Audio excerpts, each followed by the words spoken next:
credit hacks to improve your credit score that pretty much anyone can do. So to score an 850, you need to score excellent in each category. And if you don't know this, in the United States, an 850 credit score is a perfect credit score. So the utilization, you need to stay in the 0 to 9% range. So let's say you have a credit card with a $1,000 credit limit and your statement is at the end of the month. If you wait until the end of the month to pay it off, it affects your utilization. Now, a good way to lower utilization without changing your spending habits is to pay off your balance before the statement closes. So if you do prepay your balance, don't zero out your utilization. Leave a small balance to pay off when the statement closes to have a balance due to reflect in the payment history. So you could prepay your cards, which may seem unnecessary, but I think it makes sense because you're aware of your spending habits. If you're someone who carries a balance every month, look at your expenses and try to see what you can cut back on. The payment history. You need a 100% to score excellent. Payment history is relatively straightforward. You got to pay your bills on time. And the payment history can be hard if you missed payments in the past. And as long as you pay the minimum balance required for the credit card, you'll be okay for this category. Now, if you miss one payment, then it already brings down the payment score to good, which means you need to basically be perfect on this situation. When it comes to payment history, you need to make every single minimum payment no matter what. Now, on-time payments equals payment history divided by the total number of payments. So the problem with having only one credit card is that missing one payment puts you in poor payment history. So 23 on-time payments divided by 24 total payments is a 96%, which is very poor. This means that a mistake you made 2 years ago is going to impact you today if you have one card. And even in the third year, the missed payment will still impact you. So only after the third year does the credit score recover. So 35 on-time payments divided by 36 total payments equals a 97% poor. And if you run through the situation with 5 cards instead of 1 card, it's more forgiving. So 59 on-time payments divided by 60 total number of payments equals 98% fair. So the main takeaway is not to miss any payments, because if you do miss a payment, you can get more credit cards to offset the damage and you got to pay them off in full. That being said, who wants to carry so many credit cards? So a good way to make sure you don't miss any payments is to automate them. You can choose to pay the card off in full or pay the minimum. Derogatory marks. Defaulting on a credit card is an easy way to destroy your credit score, as well as any banking relationships. For example, if you default on a card from an issuer, you might not be able to receive any other products from them.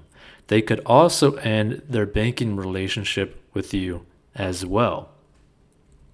So unlike payment history, this is easier to fix. You may be able to negotiate a payment plan with the bank to get back on track. So the average age of credit history, total accounts, and credit inquiries. The average age of accounts, the higher is better. You should aim for 9+ years to score excellent. And the total accounts, you need 21+ accounts to score excellent. And if you have 20 cards and low utilization, you're seen as more responsible to the credit agencies. Now, that being said, 21+ cards is basically ridiculous, right?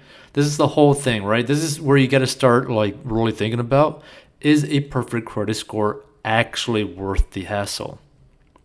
So the credit inquiries, specifically hard inquiries whenever you apply for a new credit card. When you rent a house and they run a credit check, that's a soft inquiry. Applying for a credit card or a car loan is a hard inquiry because you're going to accumulate debt. The interesting thing about credit inquiries is they fall off your report after 2 years. So for example, if I apply for 20 credit cards in 1 year, that's 20 inquiries. So then after 2 years, they fall off. Likely they weren't there in the first place. So these three factors work together. You can take an approach to take one step back to take 10 steps forward in the future. But again, is it really realistic to carry 20 credit cards? Not really. So how to achieve a perfect 850 credit score? If you're going after the 850, which of course, it doesn't really matter, then you want to get like 21 credit cards and then wait. You could take the 21 inquiries pretty much right away, which will put your credit score down for the next 2 years. And then after the 2-year mark, all the inquiries will fall off. And that being said, you don't necessarily have to have the 21 credit cards. You could just basically have payments for a very, very long time.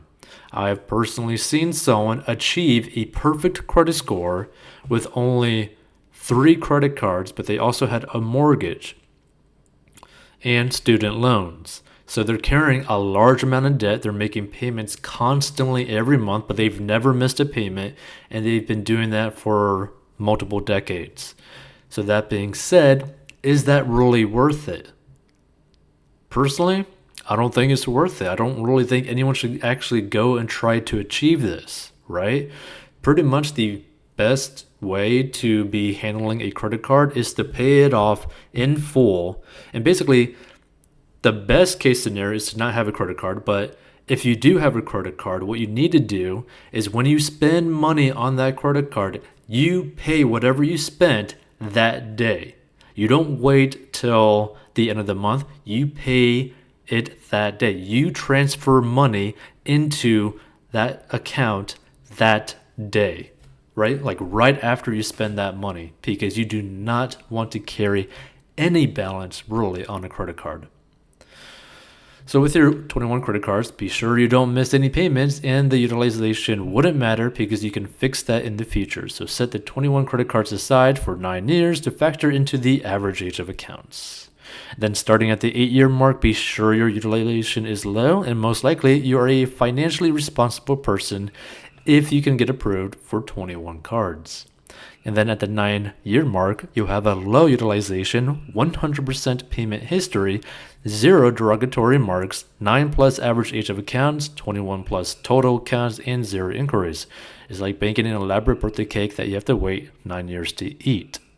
That being said, none of this is really worth it. Not really worth the time, not really worth the hassle, not really worth the pain in the booty. Like, this is just kind of a pain in the butt,